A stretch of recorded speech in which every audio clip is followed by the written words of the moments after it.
नमस्कार मित्रमैत्रिणींनो, एव्हरीथिंग या चॅनलमध्ये आपणा सर्वांचे खूप स्वागत आहे. मित्रमैत्रिणींनो, आज आपण देवीचे दुसरे रूप ब्रह्मचारिणी यांच्याबद्दल माहिती पाहणार आहोत. चला तर मग पाहूया. नवशक्तींपैकी ब्रह्मचारिणी हे दुर्गेच्या दुसरे रूप आहे. येथे ब्रह्म या शब्दाचा अर्थ तपस्या आहे. ब्रह्मचारिणी म्हणजेच तपाचे आचरण करणारी.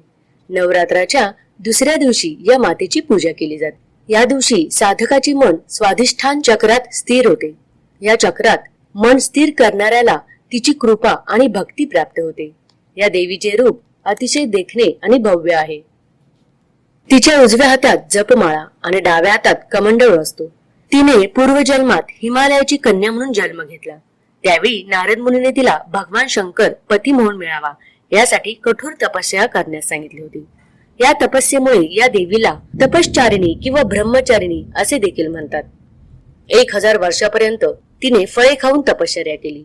उपवास काळात तिला ऊन आणि पावसाचा भयानक त्रास सहन करावा लागला होता.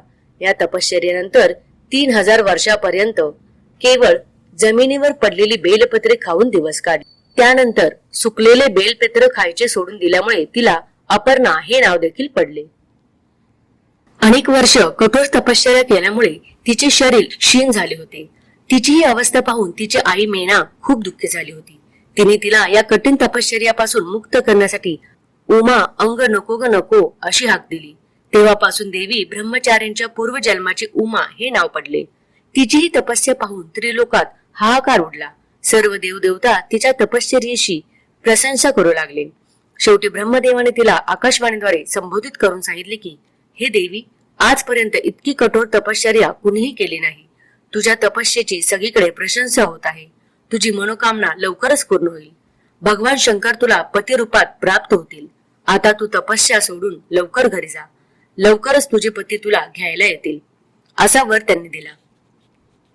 ब्रह्मचारिणी भक्तांना अनंत फळे देणारे आहे. तिची उपासना केल्याने मनुष्याचा तप, त्याग, वैराग्य आणि संयमात वाढ होते. देवीच्या कृपेने मानवाला सर्वत्र विजय आणि सिद्धी प्राप्त होते. अशा प्रकारे हे दुर्गेचे दुसरे रूप आहे. या उत्सवात प्रत्येक दिवशी देवीच्या वेगवेगळ्या रूपांची पूजा केली जाते. नवरात्रीचा दुसरा दिवस म्हणजे देवी ब्रह्मचारिणी मातेला समर्पित आहे. अतिशय तेजस्वी आणि भव्य असे स्वरूप देवी ब्रह्मचारिणीचे आहे. देवी ब्रह्मचारिणीने भगवान शिवाला पती म्हणून प्राप्त करण्यासाठी कठोर तपश्चर्या केल्या होत्या. या दिवशी ब्रह्ममुहूर्तावर उठून स्नानादी करावे. त्यानंतर गंगाजळाने पूजास्थळ शुद्ध करावे.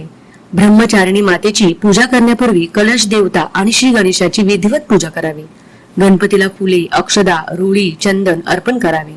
प्रसादानंतर आचमन आणि नंतर पान सुपारी अर्पण करावे. त्यानंतर कलश देवतेची पूजा करण्याबरोबर नवग्रह, नगरदेवता आणि ग्रामदेवता यांचीही पूजा करावी. यानंतर ब्रह्मचारिणी मातेची विधिवत पूजा करावी. मा ब्रह्मचारींच्या पूजेच्या वेळी हातात फूल घेऊन प्रार्थना करताना देवी प्रसिद्धतु मयी ब्रह्मचारिणी नुत्तमा या मंत्रोच्चारानंतर देवीला पंचामृताने स्नान करून फुले, अक्षदा, कुंकुम, सिंदूर, पान सुपारी अर्पण करावे. शेवटी देवीची आरती करावी. तर मित्रमैत्रिणींनो, अशा प्रकारे हे दुसरे रूप देवी ब्रह्मचारिणीची ही माहिती होती. तर मित्रांनो, कशी वाटली तुम्हाला ही माहिती ही मला कमेंट करून नक्की कळवा. आणि असेच विविध प्रकारचे व्हिडिओ पाहण्यासाठी आमच्या चॅनलला लाईक आणि सबस्क्राईब करा आणि बेल आयकॉनला प्रेस करा. धन्यवाद.